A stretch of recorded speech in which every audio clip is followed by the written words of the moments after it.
जय हिंद दोस्तों, Durga and Sohan classes में आज आपका स्वागत है।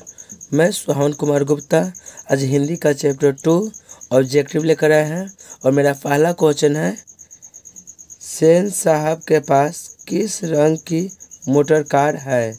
तो सेन साहब का पास जो मोटर कार है वो काला रंग का है। ऑप्शन ए इसका करेक्ट आंसर होगा। इस बात का याद रखिएगा, इसका आंसर ऑप्शन ए होगा। क्वेश्चन नंबर 2 कह रहा है कि 20 के दांत शीर्षक पाठ किस कहानी संग्रह से लिया गया है। तो इसका करेक्ट आंसर होगा 20 के दांत तथा अन्य कहानियां से। ठीक ना, इस बात को याद रखिएगा। ऑप्शन बी इसका राइट आंसर होगा। क्वेश्चन नंबर 3 क्या कर रहा है, ध्यान से देखिए। क्वेश्चन नंबर 3 कह रहा है कि वाकिफ शब्द का अर्थ क्या है। तो वाकिफ शब्द का अर्थ होता है परिचित। मतलब कोई कहता है कि मैं तुमसे वाकिफ हूँ। वाकिफ मतलब क्या है, मैं तुमसे परिचित हूँ, इसलिए ऑप्शन सी इसका करेक्ट आंसर होगा। क्वेश्चन नंबर 4 कह रहा है कि नलिन बिलोचन शर्मा पटना विश्वविद्यालय के हिंदी विभाग के अध्यक्ष कब बने थे। तो सन 1959 ईस्वी में पटना विश्वविद्यालय के एकाची बने थे, अध्यक्ष बने थे। इस बात को आपको याद रखना है। ऑप्शन डी इसका राइट आंसर हो जाए। क्वेश्चन नंबर 5 कह रहा है, आलोचकों के अनुसार प्रयोगवाद का वास्तविक प्रारंभ किसके कविताओं से हुआ है। तो इसका करेक्ट आंसर होगा नलिन बिलोचन शर्मा की कविता से। इस बात को याद रखिएगा। क्वेश्चन ए इसका राइट आंसर होगा। क्वेश्चन नंबर 6 कह रहा है कि नलिन बिलोचन शर्मा की कहानियों में किसके तत्व समग्रता से उभर कर आए हैं। तो इसका ऑप्शन बी इसका राइट आंसर होगा मनोवैज्ञानिकता का। ठीक है। क्वेश्चन नंबर 7 कह रहा है कि 20 के दांत कहानी किस वर्ग के अंतर्विरोधियों को उजागर करती है। तो इसका करेक्ट आंसर होगा मध्यम वर्ग का। ठीक ना, ऑप्शन सी इसका राइट आंसर होगा। क्वेश्चन नंबर 8 की ओर चलते हैं। क्वेश्चन नंबर 8 कह रहा है, खोखा खोखी किस भाषा का शब्द है। तो इसका करेक्ट आंसर होगा बांग्ला भाषा का शब्द है। इस बात को याद रखिएगा। क्वेश्चन नंबर 9 की ओर देखते हैं। सेन साहब की कितनी लड़कियां थी। तो सेन साहब की 5 लड़कियां थी। ऑप्शन सी इसका राइट आंसर हो जाएगा। क्वेश्चन नंबर 10 की ओर चलते हैं। क्वेश्चन नंबर 10 कह रहा है कि सोफर शब्द का अर्थ क्या है। तो सोफर शब्द का अर्थ होता है ड्राइवर। ऑप्शन डी इसका राइट आंसर हो जाएगा। क्वेश्चन नंबर 11 की ओर चलते हैं। क्वेश्चन नंबर 11 कह रहा है, ऐसे ही लड़के आगे चलकर गुंडे चोर डाकू बनते हैं। यह पंक्ति कहानी के किस पात्र से कही गई है। तो इसका करेक्ट आंसर होगा सेन साहब। ऑप्शन सी इसका राइट आंसर होगा, क्योंकि सेन साहब ने ही गिरधर लाल से कहते हैं कि ऐसे ही लड़के आगे चल के गुंडे चोर डाकू बनते हैं। इस बात को याद रखिएगा। इसका राइट आंसर सी हो जाएगा, सेन साहब। क्वेश्चन नंबर 12 की चलते हैं।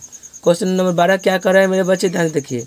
नलिन बिलोचन शर्मा की मृत्यु कब हुआ था। तो नलिन बिलोचन शर्मा का जो मृत्यु हुआ था 12 सितंबर 1961 ईस्वी में। ऑप्शन ए इसका राइट आंसर हो जाएगा। 13 कह रहा है कि मदन अक्सर किसके हाथों से पिटता था। तो मदन अपना पिता के हाथों से हमेशा पिटता रहता था। इस बात को याद रखिएगा। ऑप्शन डी इसका राइट आंसर हो जाएगा। क्वेश्चन नंबर 14 कह रहा है कि 20 के दांत शीर्षक कहानी के कहानीकारक कौन है। जिसका करेक्ट आंसर होगा नलिन बिलोचन शर्मा। इस बात को याद रखिएगा। 15 कह रहा है कि गिरधर लाल कौन थे। तो गिरधर लाल मदन के पिता थे। ऑप्शन बी इसका राइट आंसर हो जाएगा। क्वेश्चन नंबर 16 की ओर चलते हैं। क्वेश्चन नंबर 16 कह रहा है, सेन साहब की 5 लड़कियां कैसी थी। तो सेन साहब का 5 लड़कियां बहुत बड़ी सुशील थी। ऑप्शन डी इसका राइट आंसर होगा। इस बात का याद रखना है। 17 कह रहा है कि सेन साहब अपने पुत्र खोखा को क्या बनाना चाहते थे। तो सेन साहब अपने पुत्र खोखा को बिजनेसमैन या इंजीनियर बनाना चाहते थे। ऑप्शन ए इसका राइट आंसर हो जाए। क्वेश्चन नंबर 18 कह रहा है कि मदन की उम्र क्या थी। तो मदन की उम्र 5-6 साल की थी। इस बात को याद रखिएगा। ऑप्शन ए इसका राइट आंसर हो जाएगा। क्वेश्चन नंबर 19 कह रहा है कि कासू मदन के साथ किस खेल में शरीफ होना चाहता था। तो इसका करेक्ट आंसर होगा लट्टू के खेल में। ऑप्शन डी इसका राइट आंसर होगा। क्वेश्चन नंबर 20 की ओर चलते हैं। 20 कह रहा है कि मदन ने कासू के कितने दांत तोड़ दिए थे? तो 2 दांत तोड़ दिए थे। ऑप्शन सी इसका राइट आंसर हो जाएगा। क्वेश्चन नंबर 21 की ओर चलते हैं। क्वेश्चन नंबर 21 कह रहा है कि गिरधर लाल किसके फैक्ट्री में किरानी थे? तो गिरधर लाल सेन साहब के फैक्ट्री में किरानी के काम करते थे। ऑप्शन डी इसका राइट आंसर हो जाएगा। 22 कह रहा है कि सेन साहब किसके व्यंग से अटक कर रह गए? सेन साहब किसके व्यंग से अटक कर रह गए? तो इसका करेक्ट आंसर होगा पत्रकार महोदय के व्यंग से। ऑप्शन ए इसका राइट आंसर हो जाएगा, इस बात का याद रखिएगा। क्वेश्चन नंबर 23 कह रहा है कि मदन किसका पुत्र था? तो मदन गिरधर लाल का पुत्र था। ऑप्शन बी इसका राइट आंसर हो जाएगा। क्वेश्चन नंबर 24 कह रहा है कि 20 के दांत पाठ की कौन सी विद्या है? तो 20 के दांत जो है वो कहानी है। ऑप्शन डी इसका राइट आंसर होगा। क्वेश्चन नंबर 25 कह रहा है कि सेन साहब की कार की कीमत क्या थी? तो सेन साहब को जो कार की कीमत थी वो 7,500 थी। ऑप्शन ए इसका राइट आंसर हो जाएगा। क्वेश्चन नंबर 26 कह रहा है कि नलिन बिलोचन शर्मा का जन्म कब हुआ था? तो नलिन बिलोचन शर्मा का जो जन्म हुआ था 28 फरवरी 1916 ईस्वी में। ऑप्शन बी इसका राइट आंसर हो जाएगा, 18 फरवरी 1916 ईस्वी। क्वेश्चन नंबर 27 की ओर चलते हैं। क्वेश्चन नंबर 27 कह रहा है कि नलिन बिलोचन शर्मा का जन्म कहाँ हुआ था? तो नलिन बिलोचन शर्मा का जो जन्म हुआ था वो बदरघाट पटना में हुआ था। ठीक ना, ऑप्शन सी इसका राइट आंसर हो जाएगा, याद रखिएगा पटना के बदरघाट। क्वेश्चन नंबर 28 कह रहा है कि नलिन बिलोचन शर्मा के पिता का नाम क्या था? तो नलिन बिलोचन शर्मा के पिता का नाम पंडित रामावतार शर्मा था। ऑप्शन ए इसका राइट आंसर होगा, इस बात को याद रखिएगा। क्वेश्चन नंबर 29 कह रहा है कि नलिन बिलोचन शर्मा के माता जी का क्या नाम था? तो नलिन बिलोचन शर्मा के माता जी का जो नाम था वो रत्नावती शर्मा था। ऑप्शन सी इसका राइट आंसर हो जाएगा, रत्नावती शर्मा। क्वेश्चन नंबर 30 की ओर चलते हैं। क्वेश्चन नंबर 30 कह रहा है कि दृष्टिकोण किनकी रचना है? तो दृष्टिकोण नलिन बिलोचन शर्मा की रचना है। ऑप्शन बी इसका राइट आंसर हो जाएगा। क्वेश्चन नंबर 31 कह रहा है कि लड़कियां क्या है? कठपुतलियां है। किससे इस बात पर गर्व है? तो उसके माता पिता को उस पर गर्व है। ठीक ना, ऑप्शन डी इसका राइट आंसर हो जाएगा, माता पिता को। 32 नंबर को देखते हैं। मोटर कार को किससे खतरा हो सकता था? तो मोटर कार को जो खतरा हो सकता था वो खोखा से हो सकता था। ऑप्शन सी इसका राइट आंसर होगा, इस बात को याद रखते हैं।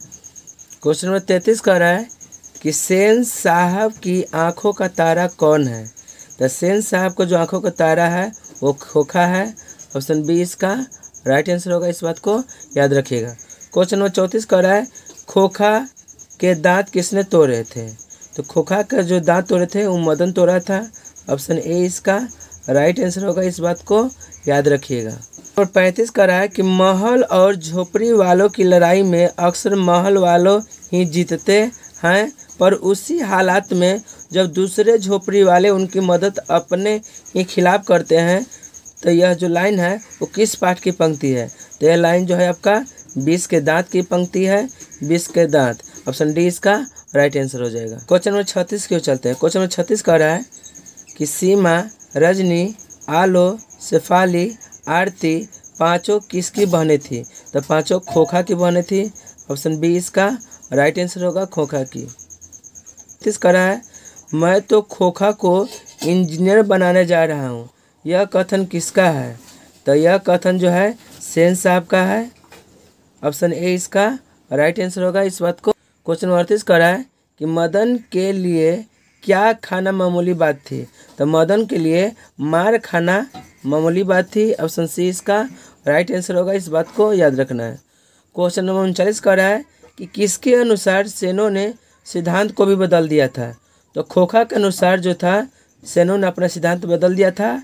ऑप्शन बी इसका राइट आंसर होगा, खोखा के अनुसार। क्वेश्चन नंबर 40 की ओर देखते हैं। क्वेश्चन 40 कह रहा है कि सेन साहब के मित्र कौन थे? तो सेन साहब के जो मित्र थे वो पत्रकार महोदय थे। ऑप्शन सी इसका राइट आंसर होगा। क्वेश्चन नंबर 41 कह रहा है कि कौवा की जमात में शामिल होने के लिए कौन ललक गया था?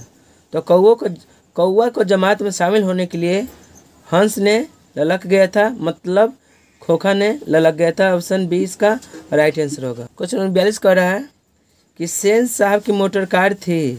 तो सेन साहब का जो मोटर कार थी वो स्ट्रीमल ईड थी। ऑप्शन ए इसका राइट आंसर हो जाएगा। नंबर 43 कह रहा है कि सेन साहब ने किसे खूब फटकार लगाई थी। तो सेन साहब ने गिरधर लाल को फटकार लगाई थी। ऑप्शन ए इसका राइट आंसर हो जाएगा। 44 की ओर चलते हैं। क्वेश्चन नंबर 44 कह रहा है किससे मोटर की चमक दमक को कोई खतरा नहीं थी। तो सेन साहब के पांचों पुत्रिया से कार की कोई खतरा नहीं थी। सेन साहब को जो पांचों पुत्रिया थी उनसे कार का कोई खतरा नहीं थी। ऑप्शन डी इसका राइट आंसर होगा, सेन साहब के पांचों पुत्रियों द्वारा। क्वेश्चन नंबर 45 कह रहा है गिरधर लाल किस वर्ग का प्रतिनिधित्व करता था। गिरधर लाल किस वर्ग का प्रतिनिधित्व करता था। तो इसका करेक्ट आंसर होगा निम्न मध्य वर्ग का। ऑप्शन डी इसका राइट आंसर होगा। क्वेश्चन नंबर 46 कह रहा है कि नलिन बिलोचन शर्मा कथ्य शिल्प तथा भाषा आदि स्तरों पर आग्रही थे। तो इसका करेक्ट आंसर क्या होगा, नवीनता का। ऑप्शन सी इसका राइट आंसर होगा। इस बात को याद रख